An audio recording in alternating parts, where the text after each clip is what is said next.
Welcome to Robby, the second podcast in this series, Stars and Scars, where we are interviewing veteran people in the middle management and asking them about their experiences. Because in a lot of times, when you do analysis of why things succeed or fail, it'll usually boil down to some challenges that are usually unnoticed. So we are speaking with people like Subash to uncover such challenges. Hey, Robbie. Hey, welcome to the show. Yep, And good to be here. Josh has been in software industry for a very long time, so why don't you share your experience? I was always interested in computers. After graduating, I had this urge to do MBA, and it was very short-lived. They put me in sales, door-to-door sales in the beginning, and that made me switch to software again, and it's been 26 years. That's It's been a awesome. long journey. Subhash is actually not just have middle management experience, yes, substantial middle management experience, but also he's currently CTO of his organization. That's So he also has executive experience. So he'll be able to talk to us from all sides. So I started doing software for a pretty big organization. Grew there, then got absolutely bored with doing it for about 14 years. And then I decided to start my own company. I'm proud of that, but it's been a very exciting journey, yes. That's awesome. So the initial transition, it usually happens almost naturally from being an individual contributor and suddenly you are into the management. How was that experience for you? I read somewhere that when Steve Ballmer was bought into Microsoft in the beginning, Bill Gates refused to hire him because he said that the best programmer should become the manager, right? And then people convinced him that should not be the case. It's completely different skills. So for me, I was very technical doing things. I think the transition happened because I was handling customers as an engineer. So my skills in problem management, communication, all that developed during that time. I was communicating with a lot of external stakeholders, the big companies, because we were OEMing products. And so that's how I transitioned into management. Okay. And when I transitioned, it wasn't a big, huge shift because it was gradual for me. I still learned a lot on the way Okay. to doing that. Yeah, Most companies that almost happens naturally, even though some companies have some formal training. that's right. But Organically, yeah, it yeah, happens very organically. organically. Most companies try to promote from within, but I also think that the skill sets that you require are actually different. You need to learn them. The best analogy I can think of is how much input you have, right? If you start at the top, right, your input is a fire hose every day. Right. And then your job is to turn it into separate streams. And as you go lower, your inputting decreases, right, in value or amount. So when you're an individual contributor, all that is coming is a small stream. You're processing it, Yeah. right? As you move up, you are an adapter that takes multiple inputs and starts channeling. And as you go to the top, you create new streams, right? You have enough authority to create a stream to divert things and get it all done. And then you have to keep track of all that, right? Yeah. The transition is now you've become a bigger adapter, your inputs are more, and you have to know how to stream it. As you move to the top, the fire hose is enormous. It's customers, the public, right? You have to absorb all that, know what to reject, know what to pick, and then Yeah. channel it. Actually, having done MBA, do you think that actually helps with becoming a good manager? I think the biggest mistake I did, which is common to a lot of Indians, is to go do a graduate degree immediately after finishing your undergraduate. I think the value probably multiplies a lot if you work and then go. Because when you finish your undergraduate degree and then go do an MBA, they're teaching you HR, group theory. You have absolutely no context. But I think the one takeaway I got is MBA doesn't solve problems, it gives you a framework to think about problems. That was very valuable.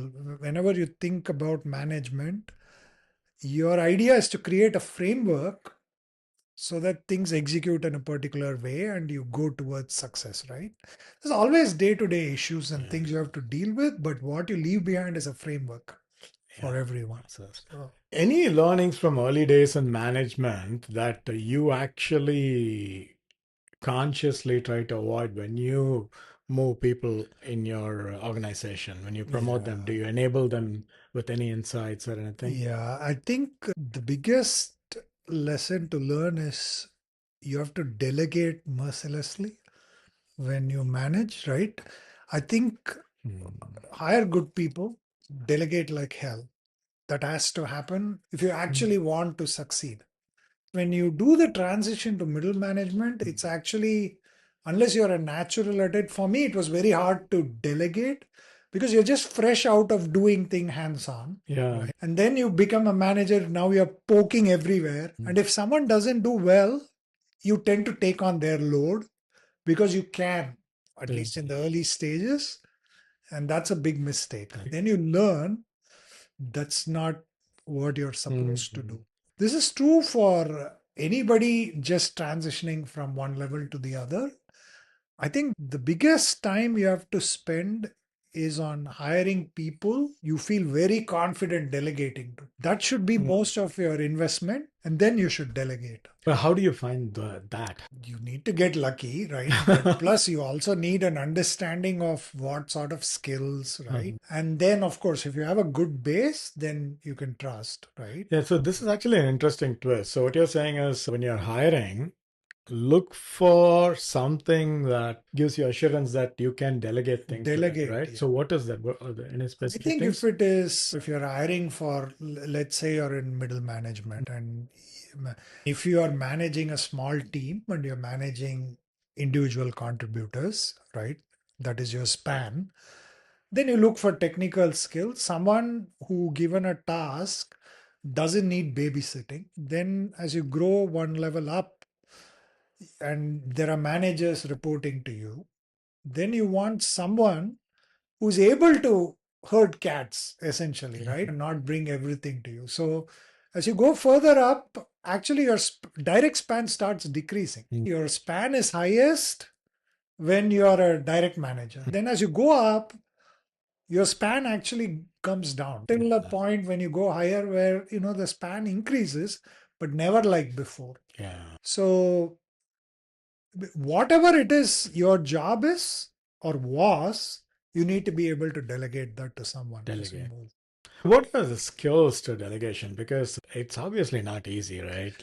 Yeah, I think the skills to delegation is, first of all, you have to have the attitude that you have to have a measurement system, right? Whatever it is. Mhm. So once you delegate, right, you start delegating, you see the output, then you feedback, right? And you build them up in the process, right? Everyone has their own way of working, right? How you delegate, how you get feedback, how you monitor. It depends on you. You don't want to be a micromanager, right? But once you delegate, you need a feedback process, how it is going. And at least in the technical world, in the beginning, you have to know what that person is doing, how it is accomplished, right? At least in the software industry, as you grow up, you still need to know how finally things are done. Yeah. Without doing that, bringing someone, okay, on the business side, it's different, right? Somebody was in, let's say, some other industry, right, running sales or revenue, they can make a switch and still manage a team of salespeople. The product they are selling changes. Yeah. In the software industry, in the same way, right, you need to build software that is somewhat similar, right, so Yeah. that in the middle management level you earn some respect. You still know what they're doing, so you can do course correction, and when the course correction input comes from you, it has to be mostly correct. You can't make, Yeah. they should have the ability to trust your direction, right? You need to earn that trust. Totally. Yeah. Then you start delegating, right? They're not doubting, second guessing you. You're not second guessing them. And some of the systems, you should always have a one on one with people, right? That you're managing or delegating. Depending on the nature of work, I do every 2 weeks. If it's like a stellar resource, needs a lot of management. Otherwise, I do at least once a month where you just talk about anything that is not directly work. How is the workload? How are they managing their life? Is there anything? Always bring it out. That's one of the biggest things you have to do as a manager, bring it out. Bring it out. Yeah. Never keep it buried. And the same goes for what you want to say. Never keep it buried, right? Passive aggressiveness only takes you so far. Yeah. Best to bring it out, state it, give them a scope to understand why you're saying that, and always be reasonable. It's actually it's how you deal with people People in general. in general. Yeah. The same thing applies, right? Now, you're talking about the frameworks. Do you use any formal framework? Not specifically for managing people, right? I do one-on-ones. I keep notes and action items for everything that I do, and then I follow up. Okay. I follow up studiously, and because it's a recurring meeting, I look at all the action items from the previous and then make sure I don't just drop it, right? So let's say someone asks for a pay hike. I say, I can't do it now, but then follow up, right? Saying, okay, this was the action item. I was going to find out. We are not able to do it. So you bring some sort of closure. And is your method like when you say take notes, are you using OneNotes or any tooling, specific tooling for that? Yeah, I use Evernote. Evernote. Yeah, And it's running. It's not very good now, but yeah. I use it because it's shared and I can see it on all my devices. Yeah. And it was one of the earliest. Yeah. So, being in software development, like Agile has been probably a good framework for managing things. Yeah. In a way, it enables teams to self-manage. So I'm sure you have been probably early adopter of Agile when the thing became a thing, right? Correct. Yeah. So we didn't have a framework. You say waterfall, then when you're Yeah. dealing with customer specific products, when you're OEMing, there's a lot that comes from them. They are not, let's say I work for a Fortune, my company made software firmware products for a big Fortune 100 computer manufacturer. And they are not going to, at that time, even when Agile was in its infancy, they're not going to give you a hard spec and say, this is it. There's going to be changes every day. And you react and you realize that waterfall takes you only so So far. far.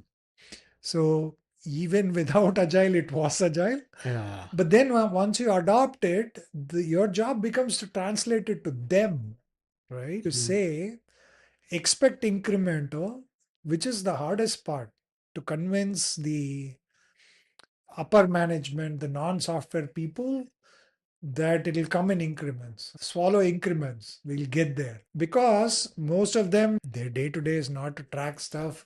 They'll find something released and they'll say, oh, all this is not there. Why did you release it? That change. But now it's changed, right? Because it's all cloud based. So it's Yeah. become much easier to tell people. But to translate, but the stream concept, right? If you know what agile is and you've used it, you can actually manage the stream of inputs going to people so that you don't overwhelm them, right? Overwhelm them. Yeah, your job is to keep their circle tight and focused, right? You should give them the big picture, but you can't dump everything. Have you had any success transforming the principles or methods of Agile into general management? Not specifically. I never thought about it that way. That's an interesting thought. Yeah. But I think my general attitude has been again that am I pumping enough into this stream, right? Let's say there's a team that's doing architecture. Am I giving them a proper goal that they can achieve instead of taking all the vision that comes from up and then just saying, oh, randomly do this, right? Break it down into tasks and let them do it. More in terms of splitting things rather than time management. And Yeah, I think scope that's the management. Yeah. takeaway. Yeah, scope. So, one of the challenges the middle managers generally face balancing organizational initiatives mandates versus the flexibility that individuals typically need to get the work done, right? In general, organizations prefer well defined processes that is independent of individuals' intricacies, whereas individuals generally want a lot of flexibility. And so, what are your thoughts about de- how to deal with that, manage that? Basically, you're talking about bureaucracy that has existed and exists. That's on Nobody. one side, right? Okay. Yeah, on one side. At the same time, being able to accommodate and get things done with people. Because if you're a direct people manager, you're in your team, it's not like everybody is going to be the same skill wise, talent wise, attitude wise, but still you're responsible to deliver something that is holistic. Yeah. There's no general answer to Mm-hmm. that. I think when you form a team, let's take documentation, for Mm-hmm. example, right? Some organizations want, oh, this is a process, this has to be perfect. Then others are like, the code is the document, right? Why are you repetitively typing in English again? Exactly. And I think you have to give a bit, right? If you have a great and most technically brilliant individuals I worked with, Mm. they hate typing Yeah. documentation, right? And you give, right? Mm. You try to adjust and then make somebody else do it. You have to bring a balance. There's no rule, I think, right? Yeah. It depends on what you want to get out of them. You Yeah. can't be blind and say, oh, this is the process, follow it. Your job is to, again, reduce what their scope is so that they deliver, they are at their best. Yeah, I've mostly never had people who will actually willingly do document. But AI has made it better now, No, right? yeah. Yeah, documentation is And usually. yeah, at a very technical level, sloth is a very important quality in both the technical person and the middle manager. You should not manually do anything. That attitude is very important if you're in software. Sloth is an admirable quality, right? Okay. Never do repetitive steps. If you do it once, and if you're going to do it two more times, automate it. That helps a lot. Yeah. Yeah, as a software engineer, so yeah. I totally understand. But sometimes you see engineers just Yeah. instead of two copy paste, they'll be writing a complex system. Yeah. That's also there. Yeah, that's also there. Yeah. Yes. You have to fine tune it. Yeah. Now, especially in teams, it's very hard to remain unbiased with the people because some people perform better, they have better attitudes.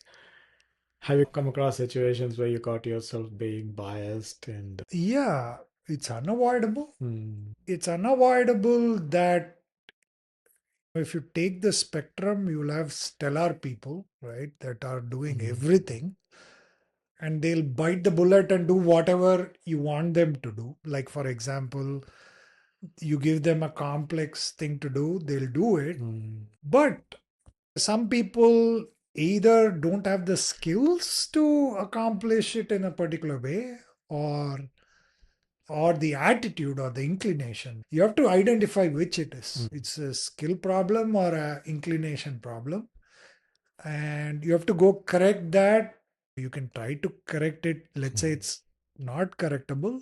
Then you go back and refine your hiring process. How did you end up hiring them? What was wrong? Refine it for the next iteration. next iteration? And that's the only way you're going to get somewhere. It would be very naive if I said it'll never happen. You'll have a perfect thing. It's Yeah, always there. too many And variables, then right? there is the dynamics between people, right?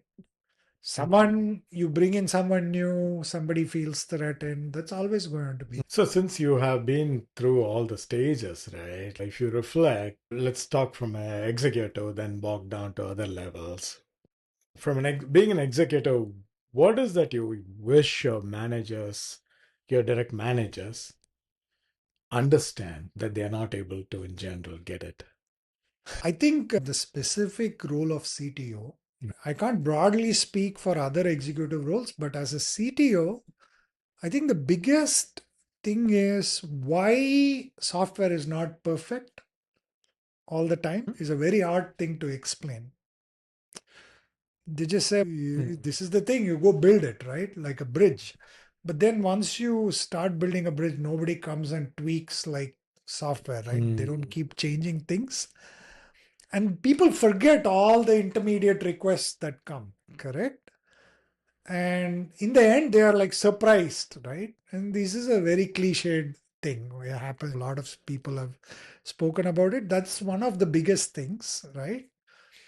And then in general, security, data breaches, right? There are various human factors, so many things. It always gets very hard to explain when something like that happens.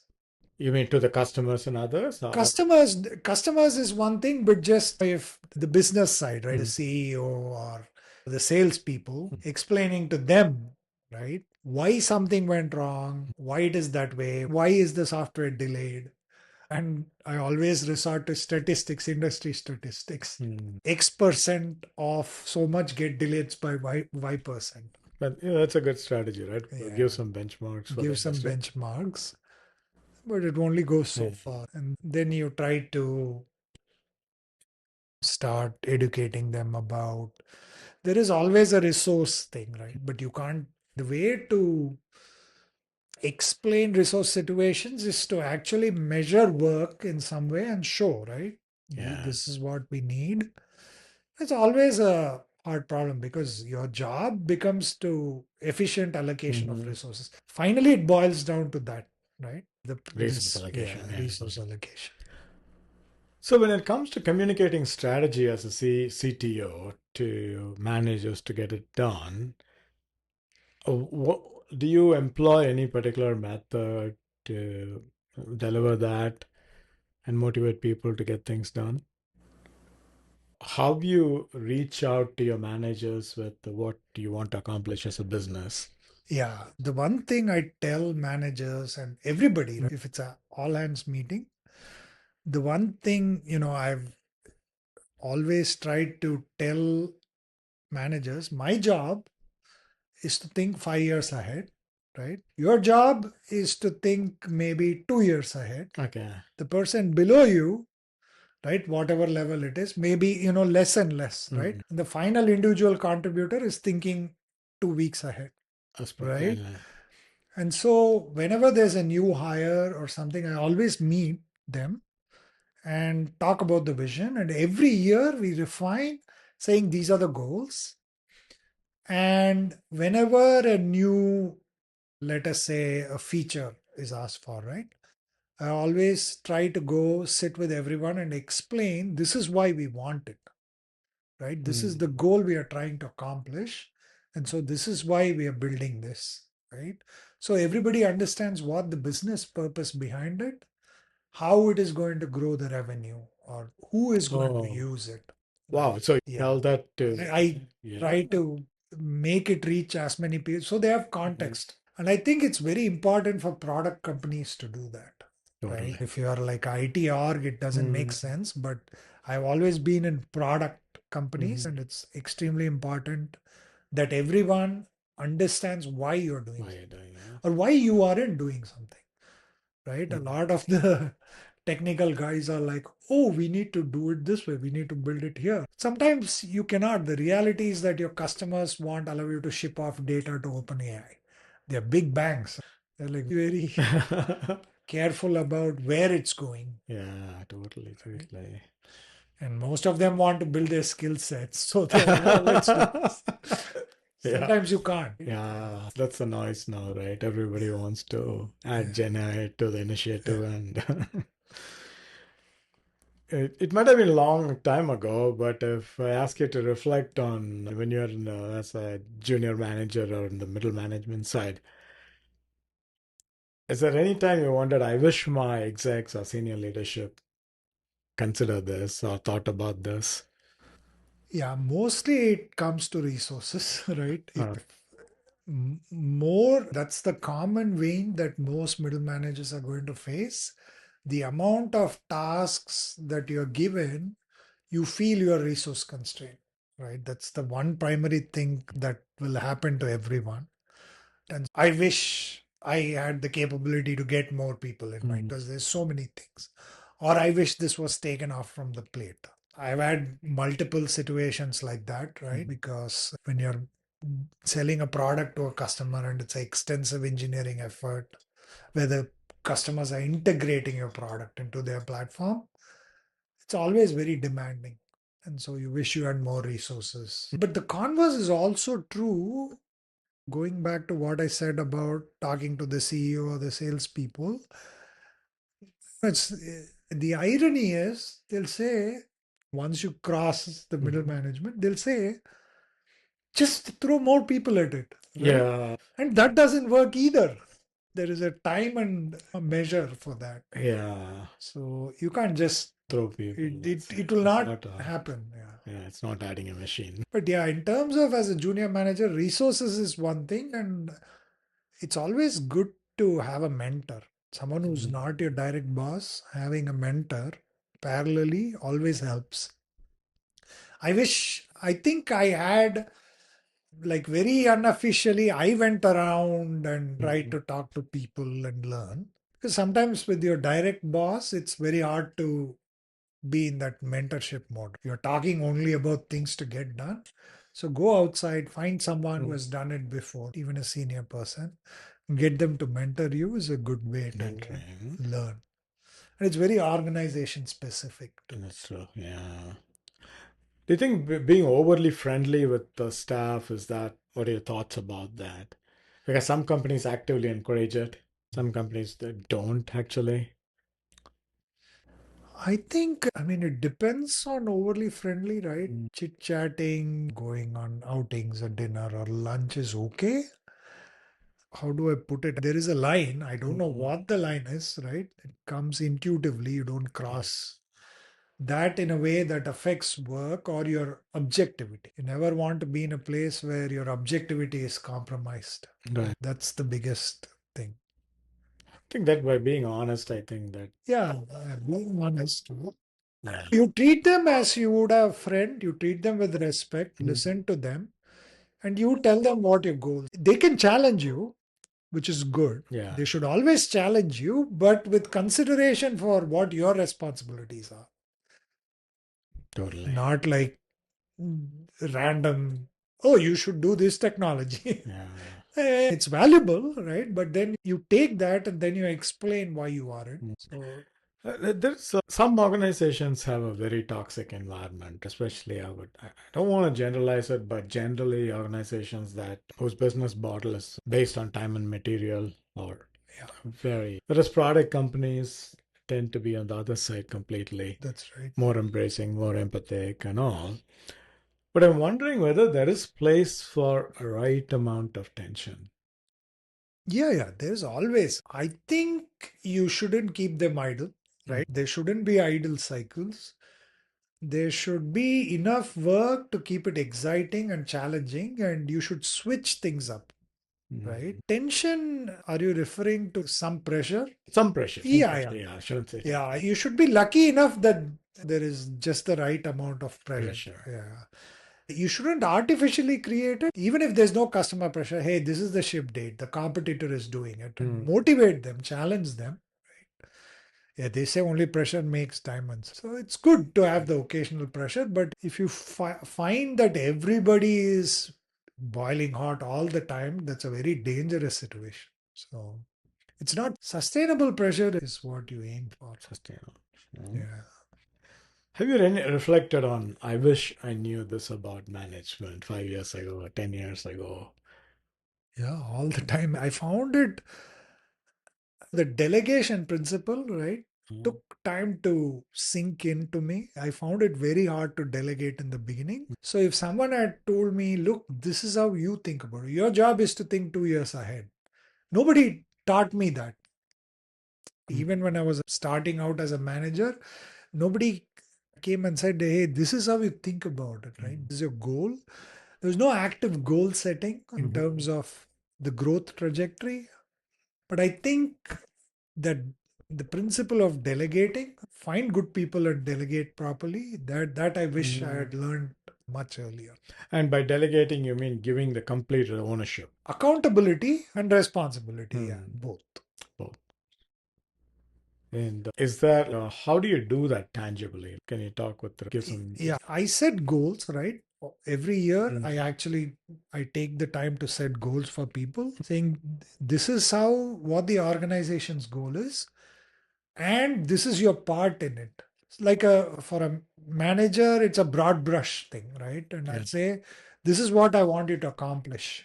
Yeah. In tune with this, we always start with a yearly plan every year Hmm. religiously, and every quarter we set milestones, and it's always visible in a common place in Okay. our wiki. And I remind them in the product demos or monthly meetings, or this is what we're doing, this is where we want to be. Okay. So So there. And when you delegate, do you take a black box approach? You give them the goal or? yes, I like to most Mm. times have a very black box approach, but I also like feedback, which in a product company it comes from demos a lot, and then that's the time to tweak or course Mm. correct if needed. If it's a complicated thing that affects customers, that's when you That's when. course correct. And let the people when you once you delegate, if the mark of true delegation is like you should let them make choices about the Make means. choices, yeah. Yeah. You should let them make mistakes to an extent Mm. too. Otherwise, they'll not grow. Yeah. So I let them make mistakes most of the time. Then you course correct at the right time. And some people are, of course, very good, right? I've been Yeah. very lucky that way that they probably course correct themselves, find out they interact with you for 3 cycles, and then they know, and it goes swimmingly well. So one of the challenges being a middle manager is it's like a two-sided drum. You get beaten from all Yeah, sides. absolutely. So that takes a toll.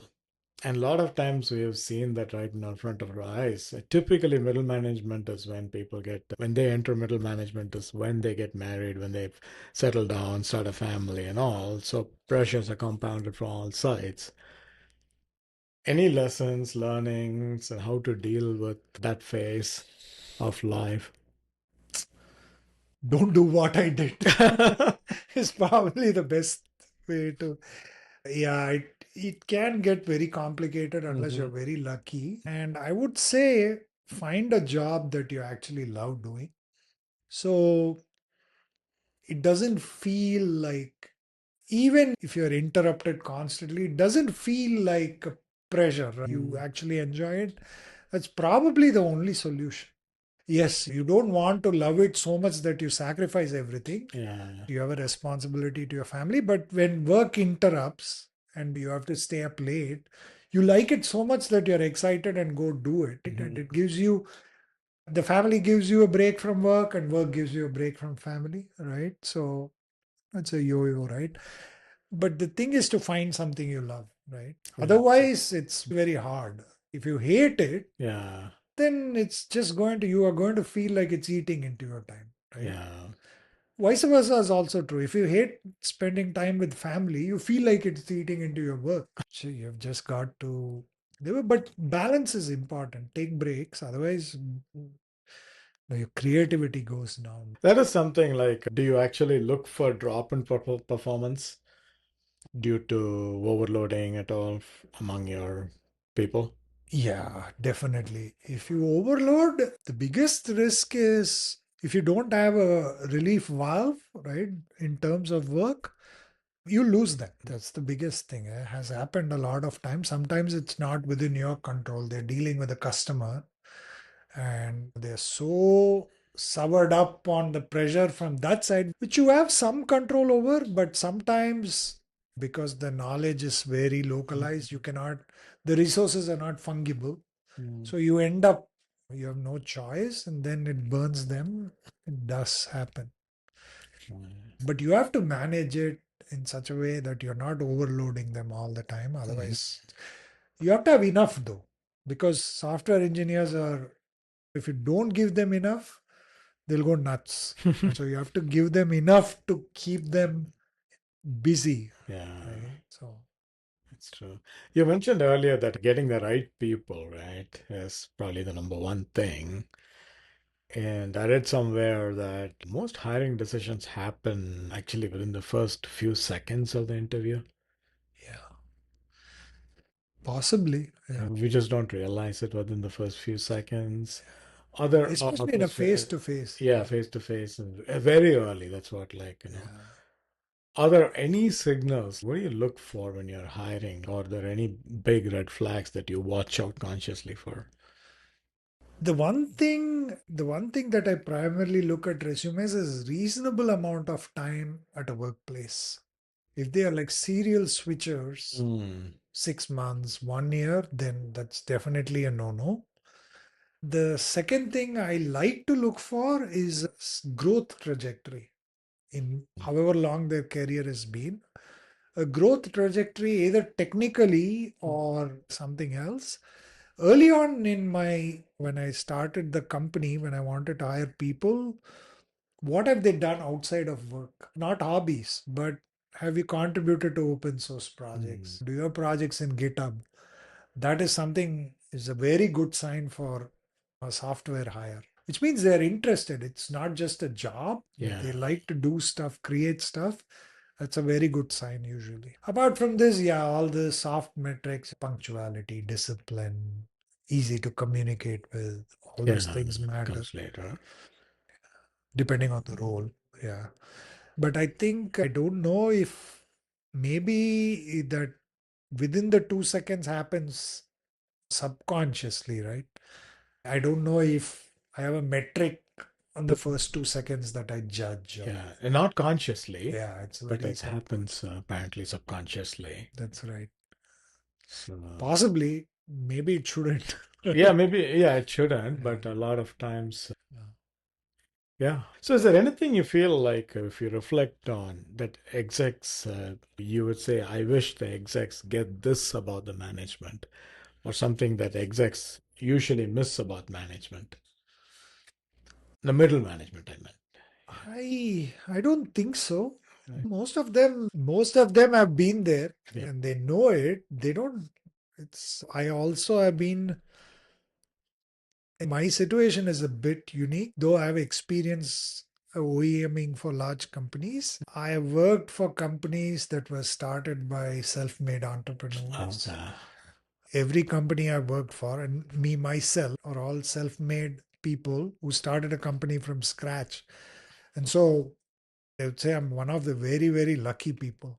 And I've had the chance to interact with them directly and learn from them, both accomplished businessmen, and I think they're smart. I mean, they were smart enough to know how it works, and they have the right knobs. Maybe I think when I observe other companies from friends or the way I see it works, there's a lot of bureaucracy there in the sense that there are undercurrents, right? Always people, there's a, in a big company there's a system on what you're measured on, and people game the system. There's no direct, especially non-product companies.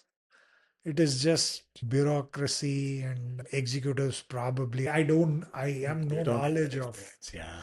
that, so it's very hard. Yeah. The larger the organization, and Yeah. naturally you have the hierarchies and That reminds me, the other thing I look for when hiring is have they worked for a product company. That's a big thing. I prefer product company yeah. people instead of, IT somewhere, right? Yeah. Internal projects. Have you shipped a product to the outside world? It's a big Yeah. differentiator. Totally. Yeah. The role of manager itself, especially the middle manager, people manager itself, is changing significantly. And in fact, I would say the whole agile movement was one step that actually streamlined a lot of those methods, gave a very well defined structure that enabled a lot of engineers to be effective leaders Yeah. along the process. But now, as we are rapidly entering into the world of Gen AI, it looks like I was experimenting with spinach or something like that. That's acting as a you're invited to a meeting and it's a scrum master now. You Ah, oh, know? is it? Yeah. Okay. So things like that is happening, and effectively, your co-pilot taking notes. If it's taking notes, it's summarizing, it's giving you, right? Yeah. So what is the impact? Have you thought about what it can have on middle management as well? Yeah, I've always had this thing about Agile where it tried to give importance to this. It's in some ways it gave importance to the ceremony, Hmm. and I never latched on to that part as much as the splitting part. That was the most important. The splitting and the automation Yeah, and the definition of done. The decomposition part was the biggest philosophy change in my mindset, correct. decomposing it into smaller problems and solving it incremental. So the ceremony part, yes, I'm sure Yeah. AI can tackle that. The decomposition, I don't know how it does. Maybe I should try it. I saw that Jira had some tools where you can say split it. Oh, okay. Maybe it's clever enough to do it now. Yeah. That's a good thing. Yeah. But yeah, I think AI is going to have a huge impact on a lot of things, not just middle management, but a lot of things. Yeah, especially like when you're talking about earlier the management, right? Where as an adapter, essentially synthesizing information and splitting it into maybe different cuts or different Yeah. things. That's something that AI can very effectively do. Yeah, I think at a very shallow level, I think I haven't thought deeply about this. I think the human part of judging, yes, you can say that you can have a complete feedback loop Mhm. measuring the output, right? The success, the test passed, and judge the person. And then AI can automatically self tune the next task. Maybe it'll get there. But I think the human element of judging, right? How a person is reacting, it's not directly measurable. I read yesterday that there was a news item where Y Combinator, they posted a video of a demo. It was an Indian AI company who posted a demo video of a AI assisted camera on the factory floor. Okay. And so this was a demo. There was this manager and he calls up a factory worker and says, "Hey, your output has gone down." Right? He says, "Hey, I've been having problems the last week." Then the camera tells him, "No, it's not since the last week. It's been for 1 month. It's gone down by 50, 60%." Wow. So they posted this, and there was a big brouhaha, and Y Combinator removed it. You could measure software output that way, yes. Product output or manager's output. If you define the right metrics, those tools could aid you, but whether they can inspire people, Mm-hmm. right, is something. Yes. That is the part I think you bring as a person. How do you inspire people? And not everyone may embrace what you say, but then you transform them, make them work together, and inspire them to build something is what it is. That's always going to be there, Yeah. whether you are a general in a war Yeah. or you are a business executive or a manager. That's a very important role. Okay. All So, these are tools to measure output, feedback. Mhm. That's all fine.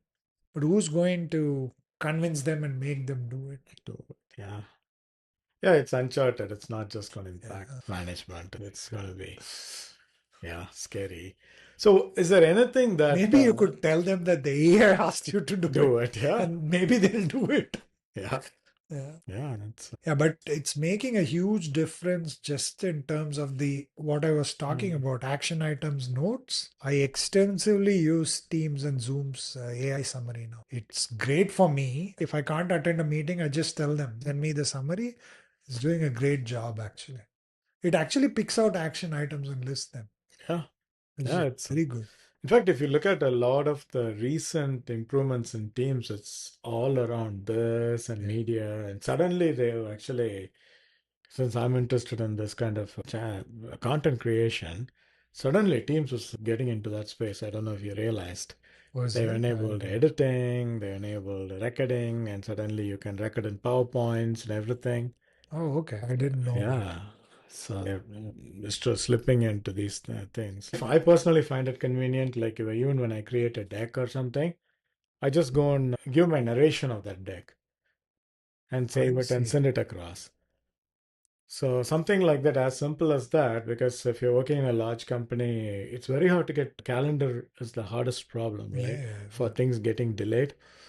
Now people don't have to wait for everybody to be available. yeah, And usually you can tell what you want to tell, what typically what you share in a 60-minute meeting without all the factors you can share in 15 minutes or 10 minutes. So I'm finding it very productive. But the nice thing is, since it's already recorded, it can transcribe, it can make action items out of that. So yeah, you're right. that's very good. Yeah. Yeah. So anything that you think you may know uniquely or you learned that you want to share for people in management or executive? I don't know if it's unique in any way, but if the way when I think about, reflect on it sometimes, right?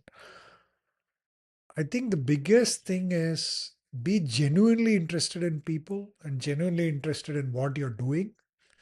That takes you way more than any mantras, Mm. right? Be excited about what you're doing. If you're not, at least cultivate it. Maybe it's a hard process. Some people are very lucky that they get to work on exciting things Mm. and genuinely convince the other person this is where you're going. 10% may not buy in or Mhm. 10% may not be as excited. That's okay. Even if your rate is 60%, that's the way to go forward and do it, right? And that will help. That all the frameworks, everything is fine. But finally, having an idea of what to do, being passionate about it gives you a lot more mileage, whether you are an executive or a manager or even an individual contributor, right? It Mm. rubs off. And I think that's very important. See, that makes me reminds me of another thing. Like, I know you've always been hands-on, right? Even throughout your, do you still do that? Yeah, yeah. I think CTO as a position, you have to be, right. So I have had cases where, so when I started, when my company was acquired by another company, I had to become part of a larger organization. So, despite the title, you get into day to Mm. day stuff. But the ideal goal for a technology executive, right, non IT product executive, is to have a smaller team. You let the VP of engineering do all the logistics and management. A CTO's goal, at least if you're R&D inclined, Yeah. is to be the incubator inside the company. That's Ah, how you should view it. okay. Sometimes you don't get to, right? That's why you hire people you can delegate to mercilessly. If they need a CXO in charge, you delegate to a VP, let them do this. You also pay attention to the pipeline, the research, right? How can you improve the product? Right? Yeah, that's That's how well you said. should. Yeah. That's what a CTO's role is. It's not a It's uh, not an execution it's operations, right? it's yeah, then that's why you find a lot of CTOs, they're not public facing talking Mm. about, but sometimes you Mm. don't have a choice, you Yeah. do it, but you have to get that pipeline going. I haven't had a chance to be that way, but yeah, I love being hands-on. I know enough to be dangerous. Mm. I can always advise, right? And I think concepts, right? As long as your concepts are solid, you can talk to people and convince them, right? Hey, why not this, that? But Google searching for the right thing, or now the prompt engineering is the biggest skill you can have in middle management or execution. Yeah. If enough to search for things, you can and read properly, then you can manage. Yeah. Also, that's a great way to finish up. So that is one thing I always tell people who are hiring to do not hire them without enabling them to Google things. Hmm. If you are hiring a developer in the interview, say you have Google, right? Maybe even OpenAI now, but don't prompt it for the answer. Yeah. But what search terms are you searching for? That becomes very crucial. If you see that person doesn't know to use the right search terms, it's not going to Mhm. work. There's nobody, it's impossible for someone to survive without knowing how to look for things now. Yeah. So maybe that's what we should do in interviews. Write a prompt for this and just evaluate the It's prompt. actually a very valid case. I give you this problem. Yeah. How are you going to approach it? how will you search for it? Yeah. That's probably way more important than all the minutiae. Is there a right way to admit mistakes? It's a very good question. The right way is to admit early, right? Find out early, admit it, and take ownership. That's the right way. You basically say why you thought it would succeed and why it failed is probably the best way. But any executive wants, to use a much cliched term, his subordinates to fail fast at an attempt, right? Mm. Not fail late. And so, yeah, if you make a mistake, you own up to it, right? You Mm. say, this is what it is. I've always tried to, I don't know if I've done it properly all the time, to pass praise downwards, right? Let praise percolate and stop the blame, right? Mm. Myself. Sometimes it's glaringly obvious, right? Mhm. And sometimes it's not. But Awesome. No, one of the challenges is again, we all are subject to it, right? Biases and blind spots. Do you Are you how do you work on that? How have you consciously worked on that? How to eliminate, avoid blind spots or biases? yeah, biases, we have a training actually. We have a Mm. HR thing that we have a HR, externalized HR. Mm. So we do take training, but there is a lot of inbuilt biases, right? And one tool that I use always is try to look at their other work more than anything else, right? The previous experience or what they've done and try to go by that, right? More than anything. But other than that, yeah, I do not know whether I have a bias. Of course, If yeah. I identify it, I correct it. Yeah. Maybe I have slight biases about what attitude a person may have if they've worked here before. Will they like a smaller company, right? It's always something that Yeah. worries me. So I ask it upfront. Mhm. Do you think you need a lot of structure or can you work with loose structure? Somebody says, oh, I need a lot of structure, then you're probably not a fit. Yeah. People say, and then I try to tell the pros and cons to people.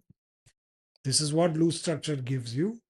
This is what a Mhm. tight structure will give you. And as you mentioned earlier, having a mentor is another great Having a way. mentor Yeah. is a Yeah. very important thing. Yeah. My advice would be if you're a middle manager, find a mentor who's not your boss, who's Mhm. parallelly somewhere in the org. Go tell them. That's what I did. Go tell them, look, I want to learn from you. Yeah. And talk to them, go out for lunch once a month. It really helps. Or go to conferences or something, tag along. And you get a perspective that is very unique because they're not directly managing you. And it really helps. Very organization specific scenarios. Totally. Yep. Have you had situation where you had to handle difficult employees? Oh, plenty of times. Plenty of times. Yeah. I think when I started out, at least after this company grew a bit, somebody came and told me there's a person who won't come to the scrums at all. I was like, okay, what do you want to do? They didn't want to fire that person. Then I went and observed one of them. It was like that. Uh, They had to drag her in, and when status time came, hmm. said nothing or something. It was like very. Then I Hmm. said, look, no matter how skilled that person is, this doesn't seem right. So you got to Hmm. take it and let them go. A lot of situations. Some of them are very like this, which is it's an attitude problem, Yeah. not a skill problem. Skill problems are easy to address. Mhm. Talk to them and say Pick up and what's yeah. happening. Yeah, and I've had when you when a manager is under you and they're talking to other departments, how they interact with Mm-hmm. them, those things always are very complex to handle. You hoped you hope you can't get everyone to interview that person, right? But you get a sense, you form an opinion of if they'll communicate well. But then it doesn't work very well. They're good downward communicators, but not to the parallel departments, then it causes a big thing you have to correct. So it happens a lot. Yeah. Happens a lot. Do you actually customize the way you interact with people based on individuals? Yeah, yeah, Quite a bit. totally. Yeah. There's no other way, Way right? to work around. You have some principles, right? Like open communication. You have to have some anchors Mm. always. This is how I'm going to be. This is how I'm open about. I'm going to tell you everything. And then you interact, you put it across in a different way. Some Yeah. people are so easy to work with, right? You Yeah. just tell them, they listen. You hope that they reciprocate that, right? You always, I think the thing I judge my sometimes my judgment of how open I've been is if that person wants to quit, they tell you first before looking for a job, then you have done something. Oh, wow, that's a good measure. You tell me that this is my time frame, I Yeah. want to leave, then you have done something. You have a chance to transition, you Mm. do stuff, right? Then that's always a good Yeah, thing. yeah. That's a good sign of Yeah, trust, right? that's a good Ultimately, sign yeah. of trust. You're not going to screw me just because I told you that I'm going to quit. Always good. And I think as a manager, the one measure of success that I have for myself is after you leave, how successful are the people Mm. whom you have left behind? That is the biggest thing you can contribute as a manager. That is the attitude shift you need because you're an enabler. So if I left now, Mm. would it continue? That is your goal. You shouldn't be in the Beautiful. thought, I am the, as an Yeah, yeah, individual yeah. contributor, that's what you're thinking, right? Yeah. As a manager, your mind has to say, how am I enabling? If I leave today, the system I've set in place will still make them successful, is what you. That's a successful individual. Yeah, that is Yeah. well said. Yep. At any level, Mm. that is the true. Even if you're a CEO, if you leave, will the company continue to thrive? Yeah. If not, there's a problem. Yeah. That's how we No, yeah, think. that's a great measure for self. And that also shows that you don't feel vulnerable, though, right? Yeah. Yeah. Yeah, things will be done differently, but they shouldn't fail. Yeah. That's awesome. All right. Thanks, Subash. Thanks for coming and sharing your thoughts. Really appreciate that. Thank you. Hope you guys had a good time and got something out of this. Join us for more. And if you're interested in contributing, look at the link for details on how to reach us. Thanks for joining.